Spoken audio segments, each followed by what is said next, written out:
nombre es Anabil Malcaba Vargas, quinto grado de secundaria. En esta oportunidad les voy a dedicar una canción que titula Coronavirus no nos mates.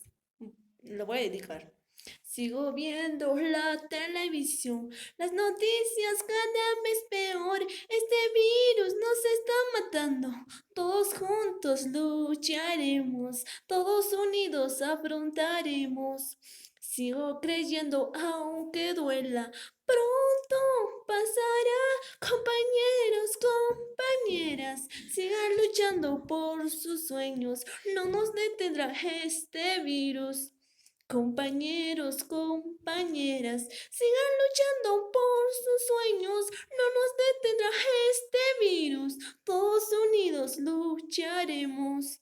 Vamos a salir de esta, al fin de la cuarentena, todos a mirar las calles y abrazarnos sin temor. Vamos a salir de esta, al fin de la cuarentena, y creer un poco más